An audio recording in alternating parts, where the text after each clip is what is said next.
Family relationships are sometimes tested in the most unexpected ways. A young woman found herself in a difficult situation.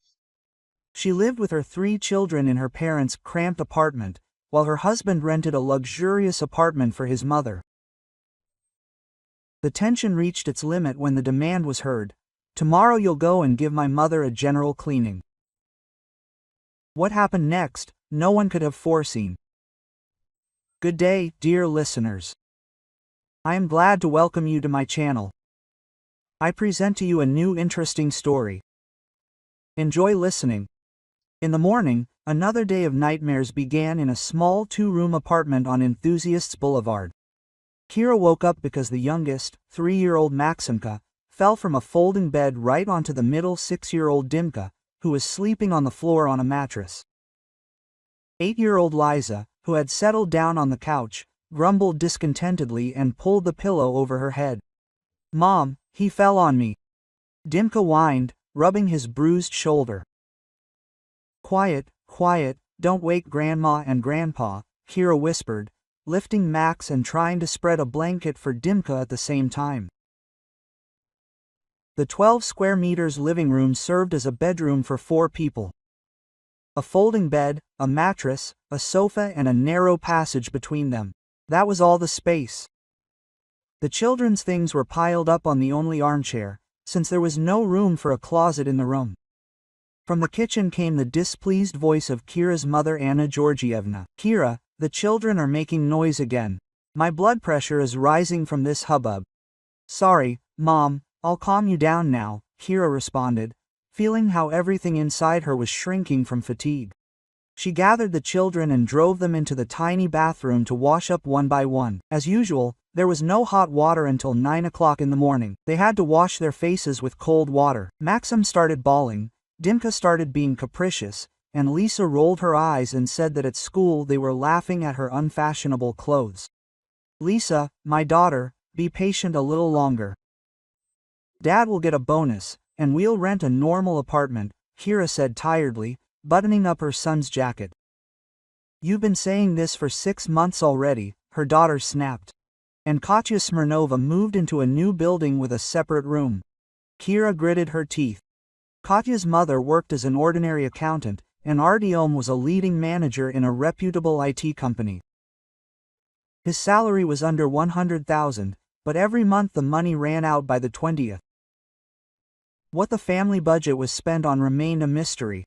After the children left for school and kindergarten, Kira sat down at the table with a cup of instant coffee. There was not enough money for a good one. She took out a notebook where she wrote down family expenses and once again tried to make ends meet. Artyom received 92,000 net. Rent of a 2-room apartment from his parents 30,000, FOOD 20, clothes for fast-growing children 10, utilities and kindergarten 8, school expenses 3,000, a total of 76. There should have been 16,000 left for unforeseen expenses, but in reality by the 20th of the month the wallet was empty. "Artyom, darling," she began in the evening, when her husband returned from work, "can you show me your card statement? I want to understand what we spend money on." Artyom, a tall blonde man with an eternally tired expression, waved his hand irritably. "Kira, don't start. I work like crazy to provide for my family, and you greet me with interrogations."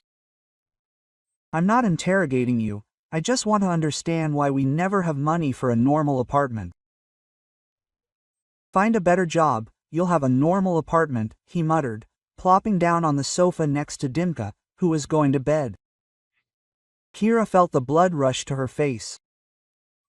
She worked remotely as a graphic designer, earned 30,000, not much. But with her salary, it should have been enough for her husband to rent a decent 3-room apartment. Quote, "Artyom, with your salary we can afford better housing. Look, the children are sleeping like refugees. What's wrong?" Artyom looked back at the camp bed where Max was already falling asleep. "Everything is clean and warm. When we were kids, my brother and I slept on the same bed and it was okay. We grew up to be normal people. Artyom, they have nowhere to do their homework. Liza is embarrassed to bring her friends. Dimka is constantly crying because it's cramped. So what should we do now? I don't have any more money, the husband barked, and the children woke up. Maximka started crying. Dimka sat up on the mattress with frightened eyes, and his dad's displeased voice came from the parents' bedroom. Quote, Kira, calm your husband down. We have to get up for work tomorrow. The evening ended traditionally. The children could not fall asleep for a long time after the scandal. Kira was sitting in the kitchen and quietly crying into a cup of cold tea. Artyom demonstratively buried his face in his phone, writing a message to someone. The next day, Kira decided to conduct her own investigation. She went to an ATM under the pretext of withdrawing money from a shared card and printed out a statement. What she saw made her sit down right on the bench near the bank. On the 8th, a transfer for 140,000 rubles marked rent. On the 14th, 30,000 on a furniture website. On the 20th, 15,000 in an elite supermarket on Tverskaya. On the 27th, 20,000 in a beauty salon. Kira recalculated the amounts 3 times, not believing her eyes. 140,000 for rent, while they themselves paid 30 for a miserable 2-room apartment, furniture for 30,000, when their children slept on folding beds. Her hands were shaking as she dialed Artyom's number. Artyom, where are you now? At work? What? I need to talk to you. Very seriously. Kira, I have a meeting in half an hour. Artyom, she exploded. Come home immediately, or I'll come to your work and make a scene in front of your colleagues. Something in her voice made her husband wary. An hour later, he was standing in the doorway, guiltily shifting from foot to foot. Kira, what happened? She silently handed him the bank statement. Artyom's face first turned pale, then red. Where did you get this? It doesn't matter where it came from. What matters is what it is. 140,000 for rent. Who are you paying that kind of money to? Artyom looked down and mumbled something unintelligible. I didn't catch it. Repeat that. Is this for mom? For your mom? Kira's voice became quiet and dangerous. You rent your mother's apartment for 140,000, while your children sleep on folding beds. Quote. Kira, she is my mother, and they are your children, she screamed, pointing to the sleeping places in the living room. Your mother, a healthy 50-year-old woman who can work and rent her own place.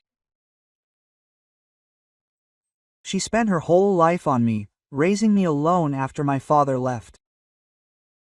And that's why your children have to live like beggars.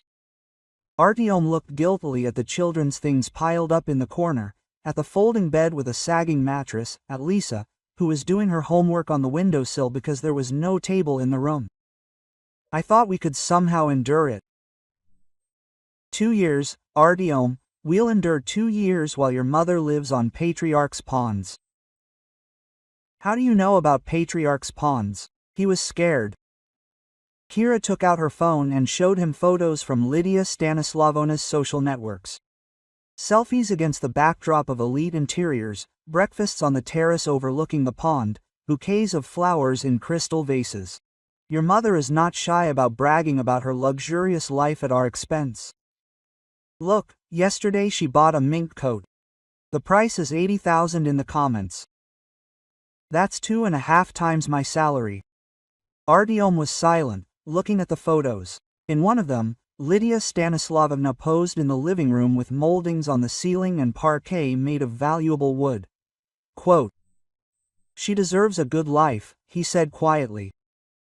And your children? Number. Kira pointed to Maxim, who was playing on the floor between the mattresses because there was no room for toys. Look at them, Artyom.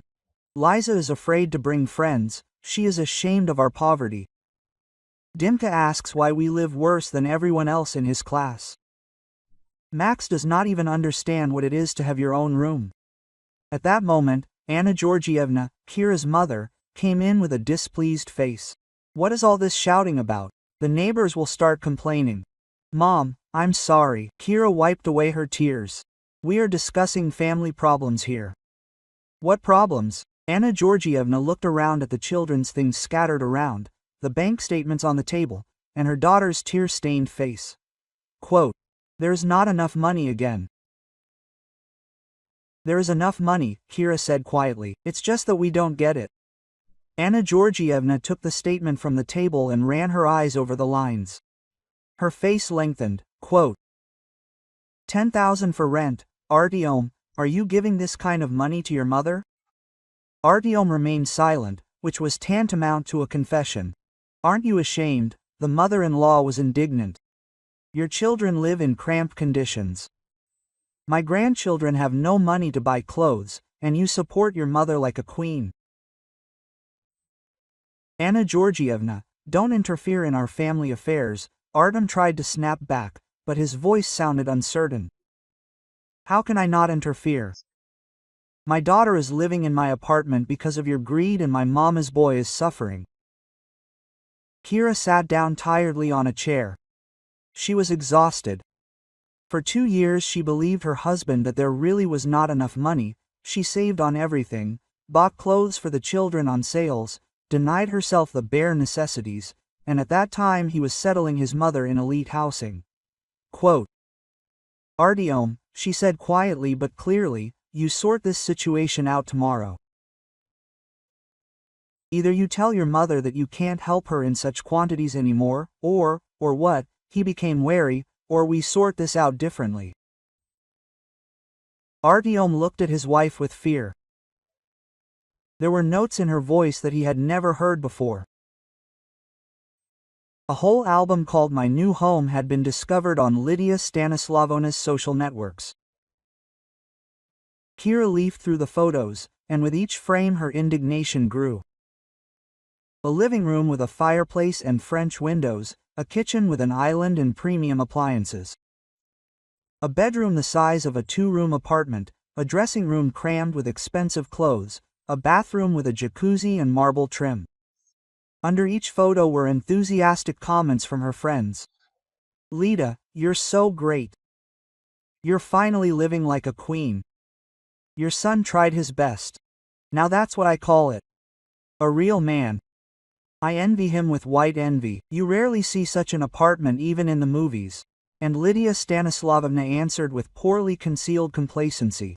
What can you do, girls? Artyomka is my gold. She says, Mom, you spent your whole life on me. Now it's my turn to take care of you.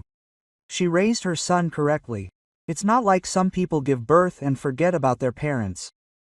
Kira slammed the laptop shut and grabbed her head. So, she's also to blame for forgetting about her parents, given that she lives with her own parents in cramped quarters, helps them with the housework and buys her mother medicine every month for 3,000 rubles out of her 30. In the evening, when the children finally fell asleep after the traditional battle for a place in the bathroom and another concert of discontent from the neighbors below, Kira waited for Artyom in the kitchen. Well, he talked to his mother. Artyom guiltily twirled a cup of tea in his hands. He talked. And what did she say? She was upset, she said. She doesn't understand why you're against her living a decent life. Kira felt something click inside. I'm against it. And what do your children have to do with it? Kira, think about it yourself. She worked 2 jobs her whole life, so that raised me. She lived in a communal apartment, denied herself everything. Shouldn't I repay her with kindness? Artyom, I'm not against you helping your mother, but not at the expense of your own children. You can rent her a normal 1-room apartment for 30,000-40,000, help her with food, medicine, but not 140 a month. Quote, and why exactly a 1-room apartment? Artyom snapped unexpectedly. Why should she live worse than us? Kira was dumbfounded with insolence. Worse than us? Worse than us. Her voice broke to her temples. Artyom, are you out of your mind? We live in a rented 2-room apartment. Our children sleep on the floor, and your mother walks around the 3-room apartment on Patriarch's pawns. Don't shout, you'll wake the children. Let them wake up. Let them hear what a wonderful dad they have. Kira stood up and walked around the kitchen. Listen to what I'm telling you. Tomorrow you go to your mother and explain that you can no longer pay for such an apartment. Period. I can't do this. Why? Because she's already gotten used to it, she's arranged everything there, she invites her friends. How can I tell her that she needs to move out? Kira looked at her husband with a long look. Tall, handsome, intelligent man, 32 years old, father of 3 children, afraid of upsetting his mother. I understand. Then tomorrow I'll talk to her myself. Kira, don't. You know she doesn't like you very much, what? Well, she doesn't like you very much. She thinks you're stealing me away from my family. Yeah, right. I'm the one stealing him away from his family by bearing him children and living in poverty. And she's bringing him closer to his family by fleecing us dry. The next day, after taking the kids to do some errands, Kira went out to reconnoiter. Patriarch's pawns greeted her with well-groomed alleys, expensive cars and the look of people who clearly don't count every penny. The residential complex was striking in its luxury, a marble hall, a concierge in uniform, shiny elevators. Having climbed to the 8th floor, Kira rang the doorbell of apartment 47. Lydia Stanislavovna herself opened the door, and she looked like she belonged in the setting. A 50-year-old woman with carefully styled blonde hair in an ivory-colored silk house suit and a manicure that cost more than Kira's weekly salary. Pearl beads shimmered on her neck, and gold bracelets on her arms. Quote, "Oh, Karachka!" she exclaimed with false joy. "What a surprise! Come in, come in." Kira crossed the threshold and gasped. The photos on social networks did not convey even a tenth of the real splendor. Ceilings almost 4 meters high, huge windows overlooking the pond, mahogany parquet, furniture that cost as much as a good car. Quote, "Do you like it?" Lydia Stanislavovna asked proudly. Artyomka tried. "He chose the best for mommy." Quote, "Beautiful," Kira squeezed out. "Come into the living room, we'll have some tea. I just happen to have a new set. Real Chinese porcelain. Artyom gave it to me last week." In the living room, Kira sank into an armchair that probably cost more than all the furniture in their rented apartment. Lydia Stanislavovna fluttered around the room, showing off her new acquisitions. "Look at the curtains she hung. Italian silk. And this table is an antique from the 15th century, and the paintings, you see, are real. I bought them from an artist."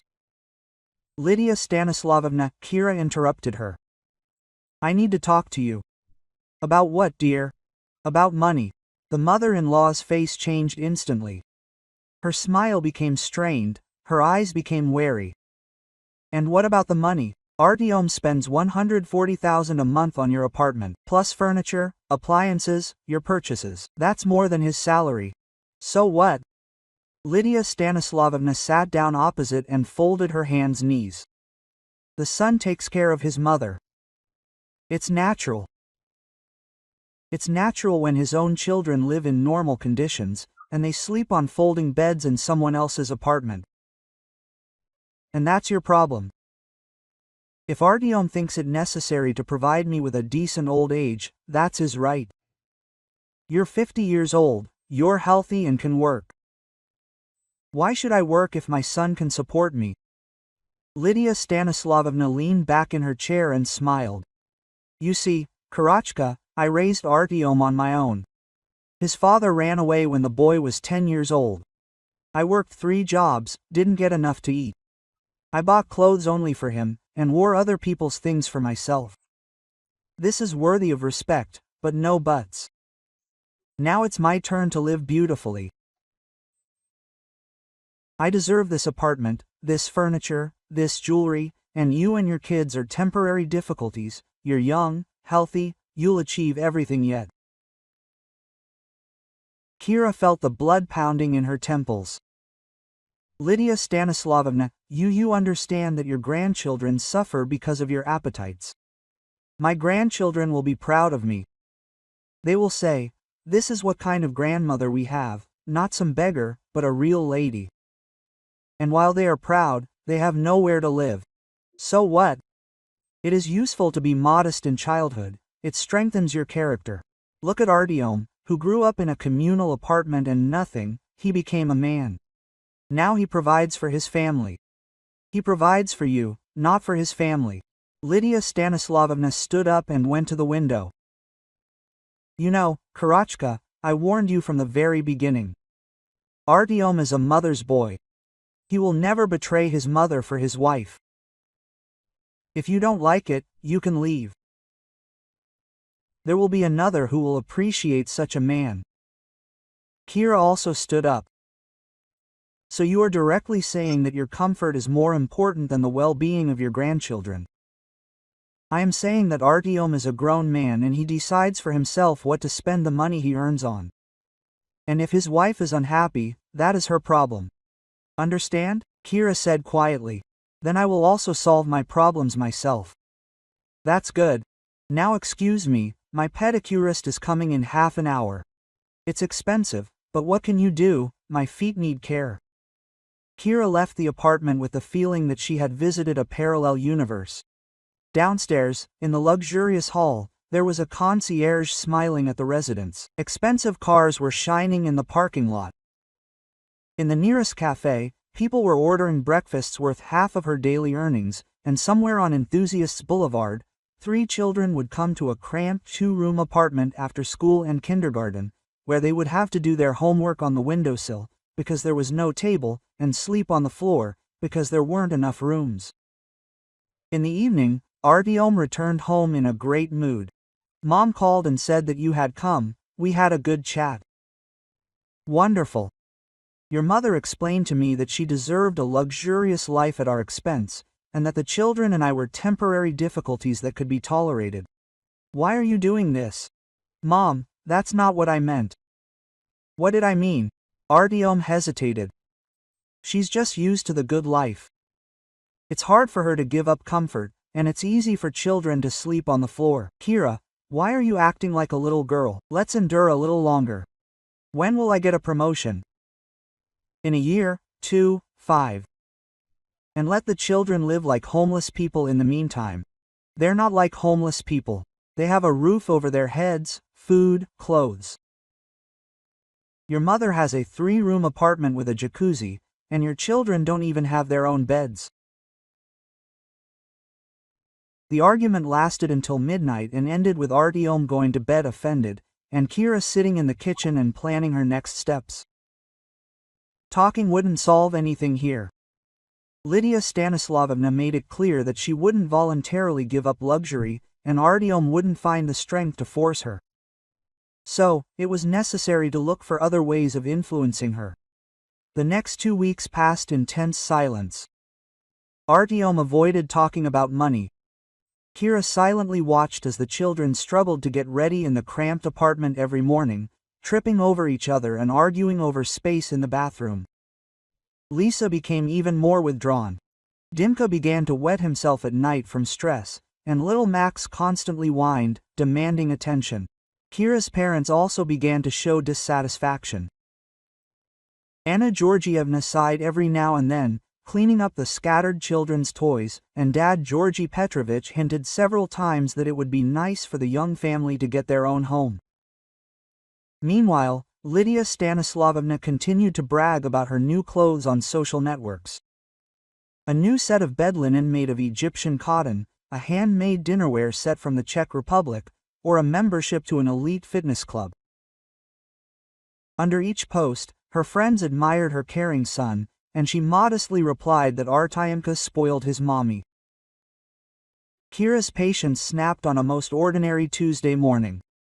Maxim fell off his folding bed and cut his lip on the edge of the table. She was treating the wound, Dimka spilled porridge on the only clean trousers, and Liza declared that she would not go to school anymore because she was ashamed of her life. Quote, "Mom, why can't we live like Mishka Korotkov?" Dimka asked when Kira was changing him into spare jeans with holes in the knees. "He has his own room, a computer and even a TV. Be patient a little longer, sunshine." "How much longer do I have to be patient?" Liza stood in the doorway with a backpack on her shoulder. "I'm already ashamed to say where we live. Yesterday Nastia suggested coming to my birthday party, but I didn't know what to answer." Quote, "Fox, my daughter. No need, My daughter. The girl exploded. Daddy makes normal money. Other families live in their apartments on that kind of money, and we huddle like gypsies. It's not fair. Kira felt her insides shrink. Her daughter was right. It really was unfair. In the evening, when the children finally fell asleep after another row about the cramped space, Kira waited for Artyom in the kitchen. He came later than usual, happy and relaxed. Quote, "Where have you been?" she asked. He stopped by my mother's and helped her connect her new washing machine. A German one, with a bunch of functions. Now the laundry will be like at the dry cleaners. Kira slowly raised her eyes. You bought your mother a washing machine? Well, yes. What's the big deal? The old one broke. How much did it cost? Not that much. 70,000. 70,000? Kira's voice broke. Artyom, you bought a washing machine for 70,000 when our children sleep on the floor. Kira, don't start again. I'm not starting, I'm finishing. Kira stood up and walked around the kitchen. Listen to me carefully. Tomorrow you're going to your mother's and telling her that you can no longer support her at this size. Move her to a simpler apartment or move in with her. I don't care, but my children will no longer live in poverty because of your complexes. What other complexes? Are you afraid of your mother? You're afraid that she will be offended by you, stop loving you, find another son, so you are ready to sacrifice your own children. This is not true. Then prove it. Sort out this situation tomorrow. Artyom was silent, then quietly said, and if I can't? Then I will sort it out. The next day, Artyom went to work, promising to think it over. Kira knew that he would not make any decisions. She had gotten to know her husband too well over the 8 years of marriage. After lunch, when the children were at school and kindergarten, the phone rang. Artyom was calling. His voice was confused. Kira, Mom is asking you to come over. Why? I don't know. She said she wanted to discuss everything. Maybe you can come to an agreement? Okay, I'll come.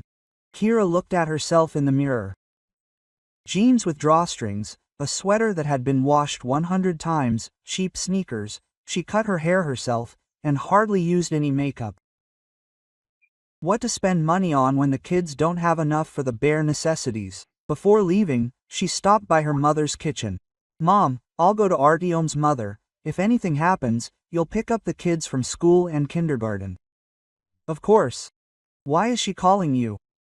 She says she wants to discuss it. Maybe it finally dawned on her that her grandchildren are more important than her comfort. Anna Georgievna shook her head skeptically. I doubt it. I've seen mothers like that. They're ready to give their sons to the grave, just so they can live a sweet life. Kira took her bag and headed for the door. At the last moment, something made her return to the kitchen. She opened the bottom drawer where her mother kept old dishes and took out a heavy cast iron frying pan. The same one that Grandma used to fry pancakes on, blackened by time, but strong as a tank. Why a frying pan? Mom was surprised. Quote, just in case, Kira answered and shoved the frying pan into a large bag. She herself did not understand why she took it. It was just that an inner voice told her that today's conversation might not be as peaceful as Artyom expected. The road to Patriarch seemed endless. In the metro, Kira looked at people and thought about how many of them lived in normal conditions, without counting every ruble and without squeezing 3 children into one room. Probably the majority. Probably only their family managed to live like beggars with a good salary. At the entrance to an elite building, a constable met her. Who are you going to? To Kitya Stanislavovna Berezovskaya, apartment 47. Go ahead. Elevator to the right. Kira saw her reflection in the elevator mirror. A tired face, dull eyes, cheap clothes. Next to the luxury of this house, she looked like a beggar. Perhaps this was exactly how Lydia Stanislavovna had planned, to show her daughter-in-law the difference in their status. The door of the apartment opened immediately, as if the hostess was standing behind it and waiting. Lydia Stanislavovna was dressed even more provocatively than last time. A silk robe with lace inserts, pearl earrings, gold bracelets on both hands. Even at home, she looked like a queen. Quote, come in, Karachka," she exclaimed with false joy. "How are the children?" "Fine," Kira answered dryly. "That's good, come into the living room, we'll have a heart-to-heart talk." Everything in the living room was still luxurious, but new details had appeared: a crystal chandelier, expensive candlesticks, paintings in gilded frames. Money continued to flow like a river. Quote, "Sit down, dear," Lydia Stanislavovna pointed to a chair. "Artyomka said that you are upset about our expenses." "Upset, to put it mildly. I understand. It's always hard for a young family, but you see what the matter is." Lydia Stanislavovna walked around the room, showing off her new clothes.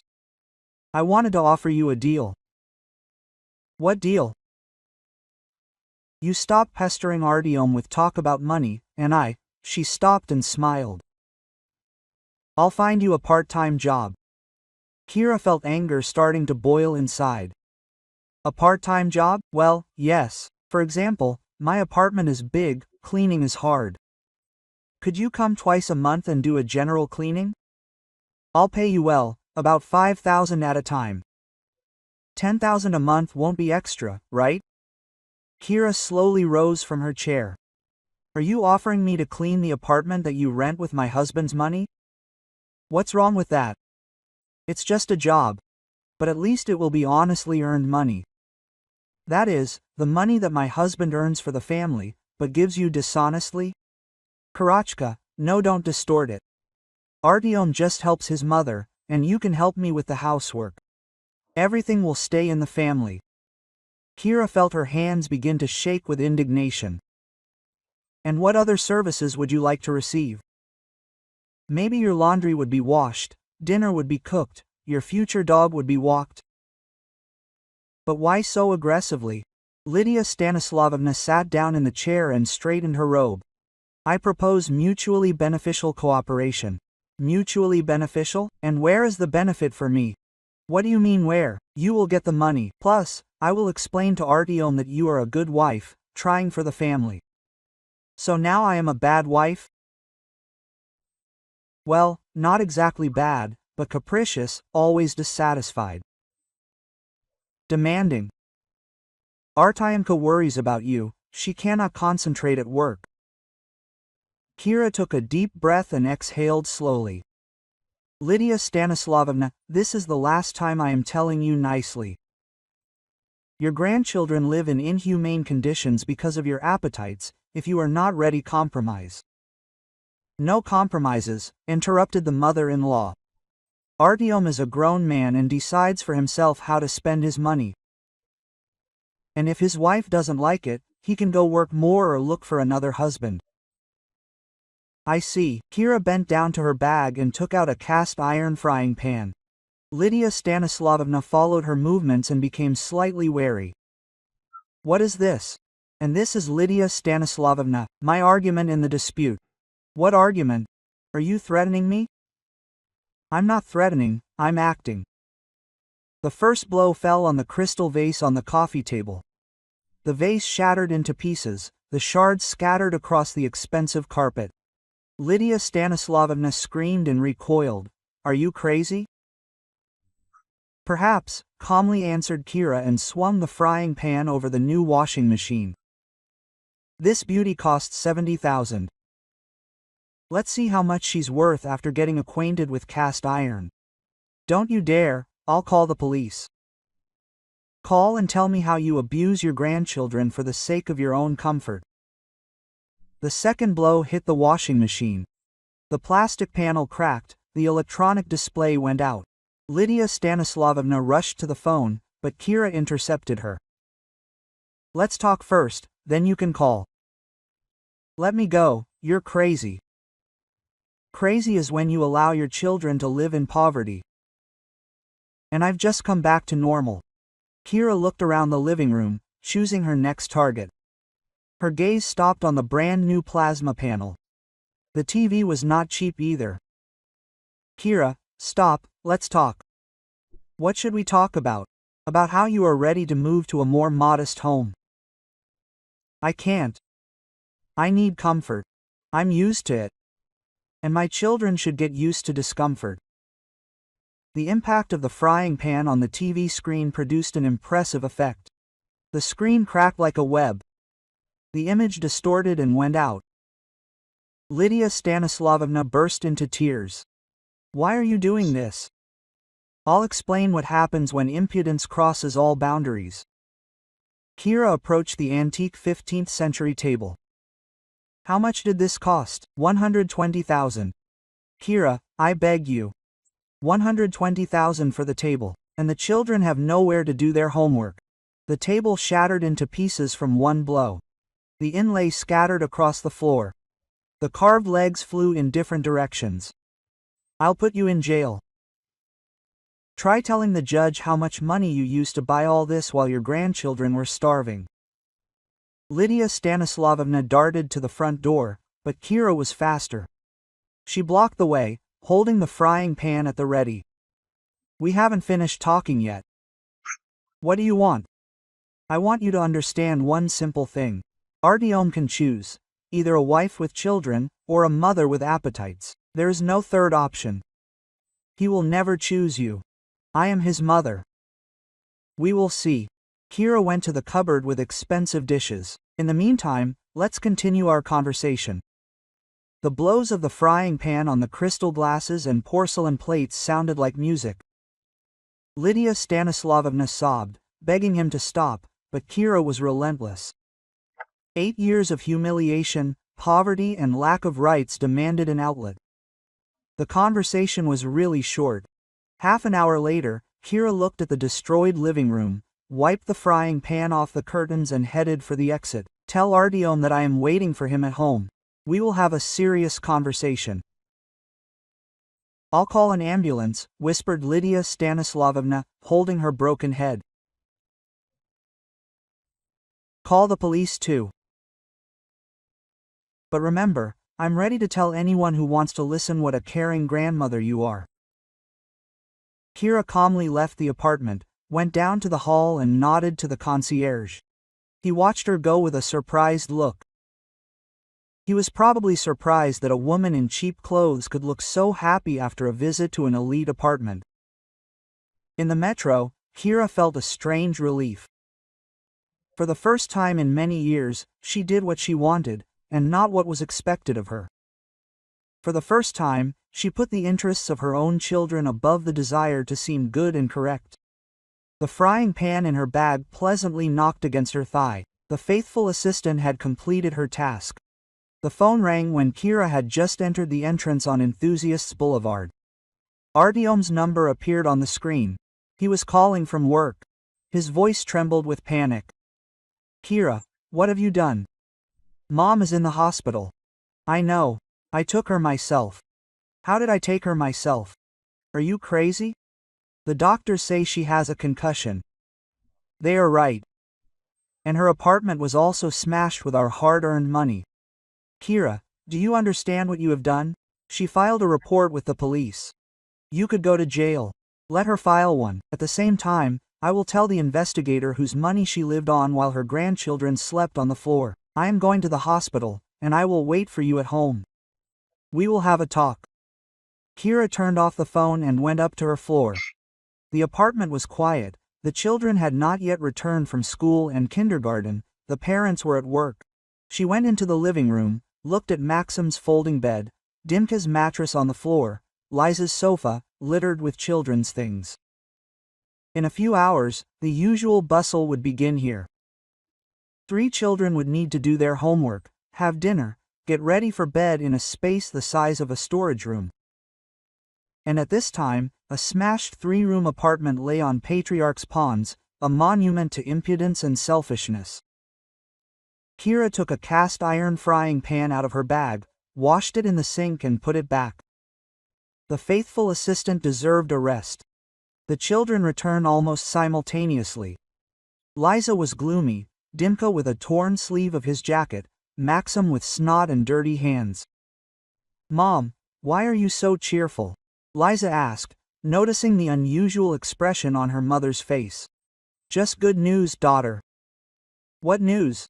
You'll find out soon. Artyom rushed home at 6:30. His face was pale, his eyes were red. Apparently, his nerves were giving in. During their marriage, Kira did not remember him in such a state. Quote, "So, did you visit mommy?" she asked, meeting her husband at the door. Kira, she is in serious condition.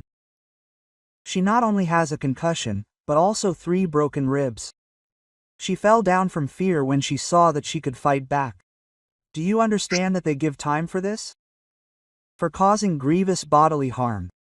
I understand. Do you understand that you kept your family in poverty for 8 years?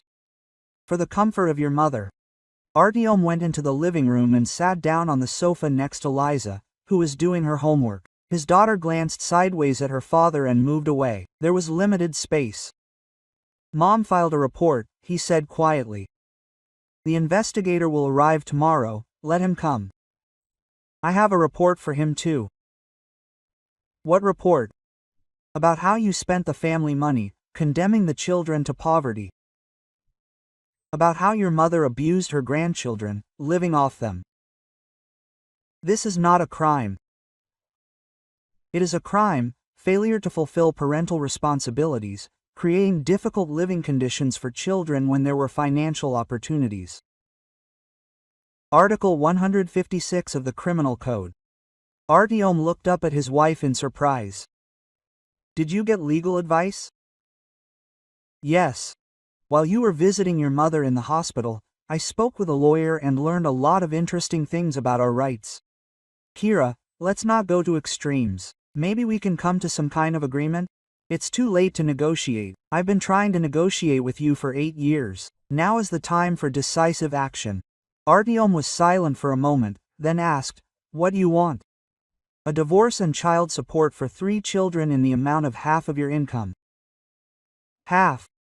That's 46,000. Are you counting correctly? According to the law, a quarter per child, but we have 3. So half of your income will belong to the children, as a normal father should. And what will I live on? On the remaining 46.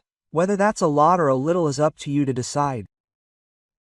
You can move in with your mommy, save on rent, but she has a 1-room apartment. She didn't have a 3-room apartment, but she won't have one soon. Artyom looked at his wife in confusion. What do you mean she won't? Otherwise, she'll receive a notice of termination of the lease tomorrow. I spoke with the management company today. It turns out that the neighbors complained about loud scandals and the destruction of the apartment. No one wants to rent out housing to troublemakers. Did you arrange this on purpose? I arranged justice. Your mother lived at my expense for 8 years, children. Now let him live at his own expense. At that moment, voices were heard in the hallway. Kira's parents returned. Anna Georgievna entered the living room and immediately realized that something serious was happening. What happened? Why is everyone so gloomy? Mom, we're getting a divorce, Kira said calmly. Finally, her mother exclaimed. Otherwise, I thought you'd put up with this mama's boy until old age. Artyom looked at his mother-in-law with resentment. Anna Georgievna, what does this have to do with mama's boy? And considering that a normal man wouldn't keep his children in cramped quarters for the sake of his mother's whims? My mother wasn't capricious. She deserved a good life. Did she deserve it at the expense of her grandchildren? Anna Georgievna looked at the children's sleeping places in the living room. Have a conscience, Artyom. The argument continued until late in the evening. Artyom tried to find a compromise, offered to reduce expenses on his mother, rent them a more modest apartment, but Kira was adamant. Too many years had been spent on persuasion and compromise. Either a divorce, or I tell all your colleagues, friends and relatives what kind of father and husband you are, she gave an ultimatum. You won't dare? Of course I will. And I will publish photos of our living conditions on social networks next to photos of my mother's apartment. Let people draw their own conclusions. Artyom gave in by midnight, agreed to a divorce, but asked for time to resolve the housing issue with his mother. "A week," Kira said. "In a week, either you file for divorce or I do, and then my demands will be tougher." The next day, an investigator did indeed arrive, a young man with a tired face, listened to Lydia Stanislavovna's statement, inspected the scene, and questioned witnesses. "The damage is really serious," he told Kiri. "More than 300,000 rubles. That's a large amount. And you might want to ask what money was used to buy all this?" She answered calmly. "It matters." "How much?" "I brought the documents."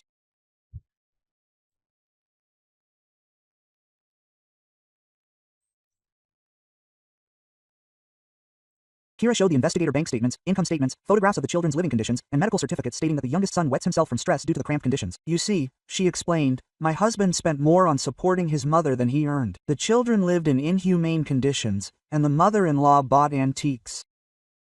When I asked her to empathize with the family, she offered me to become her housekeeper." The investigator carefully studied the documents. Indeed, the picture is interesting. "So, you acted in a state of affect, in a state of despair. When you see that your children are suffering because of someone's impudence, it is difficult to remain calm. I understand, the case is complicated, we need to sort it out." A week later, Artyom came home with divorce papers. He looked terrible, he had lost weight, he had grown haggard, deep wrinkles had appeared on his face. Quote, "I signed it," he said, putting the papers on the table. "Are you happy?" "I am happy that my children will finally have a normal life." "And Mom?" "What about Mom? She has nowhere to go. She is being discharged from the hospital, and the apartment has been taken away." Not taken away, but they refused to renew the contract. A big difference. "Kira, she is still your children's grandmother, who spat on them for 8 years. Let her go to work, like all normal people. She is 50, I am 30, and I worked, raising 3 children, in cramped conditions. And she is a healthy woman without encumbrances." Artyom was silent for a moment, then asked, "Can I at least see the children sometimes?" "Yes, according to the schedule that the court will establish, if you regularly pay alimony." The trial was quick. The investigator closed the criminal case, admitting that Kira acted in a state of affect caused by a long-term psychotraumatic situation. The civil court ordered her to compensate for the damage, but in installments and taking into account her marital status. And the family court satisfied all of Kira's demands: divorce, alimony in the amount of half of the income, division of property. Artyom got a one-room apartment on the outskirts, which they bought with a mortgage 5 years ago, but now he had to pay it alone. A month after the divorce, Kira rented a normal 3-room apartment not far from the school. Each child now has their own bed. Lisa has her own room. The boys had a common, but spacious, room. The children seemed to come alive. Liza started bringing her girlfriends. Dimka stopped wetting himself. Max started sleeping normally. Quote, "Mom, why didn't we live like this before?" Dimka asked one day, sorting out the toys in his corner of the room. "Because Dad considered Grandma more important than you. And now he considers us more important. Now the law forces him to support you decently." Artyom came on weekends. He rarely picked up the children, there was nowhere to take them. The one-room apartment on the outskirts with a view of the industrial zone was not conducive to a family vacation. In addition, Lydia Stanislavovna now lived there. After being discharged from the hospital and evicted from her elite housing, the former queen of life moved in with her son. They had to huddle together in a 30 square meters apartment. Artyom slept on the couch. His mother slept there on a folding bed. There was a catastrophic shortage of money. Alimony ate up half of his salary, and the mortgage another quarter. There was 23,000 left for both of us to live on. "Maybe you should look for a job?" Artyom cautiously suggested to his mother one day. "At my age, with my illnesses." Lydia Stanislavovna straightened her washed-out robe. "And who would need me after the hospital? But there is no money at all. It is barely enough even for food." And you and your ex-wife should agree to pay less alimony. Mom, that is not how it works. Alimony is child support. It was appointed by the court. Then you should visit the children more often, and the 8 will feed you. But Artem visited the children less and less often. It was too painful to see how they happily lived in a spacious apartment, talked about their school friends, whom they were now not ashamed to invite over, showed good grades, which they began to receive when they had a normal place to study. And his mother was waiting for him at home with complaints about her health and memories of her former luxurious life. Do you remember, Artyomka, what an apartment we had, she would say in the evenings when they were having dinner on cheap pasta with sausages. What a beautiful kitchen, what a bathroom with a jacuzzi. I remember, Mom. And now look where we are. Lydia Stanislavovna looked around the cramped one-room apartment with peeling wallpaper and old furniture. All because of your ex-wife. She tormented us on purpose. Mom, maybe we shouldn't talk about this? What should we talk about? About how well we live here. Artyom was silent, finishing his pasta and thinking about how he once had a family, children who loved him and waited for him at home, and now there was only his mother with her endless claims and memories of a lost paradise. Sometimes in the evenings he walked past the house where Kira and the children now lived. A warm light burned in the windows, sometimes children's laughter could be heard. Life went on as usual, happily and calmly. Without him, and in a one-room apartment on the outskirts, the mother waited with new complaints and plans on how to return to the former luxury. Plans that will never come true, because alimony must be paid until the children come of age, and that is another 10 long years.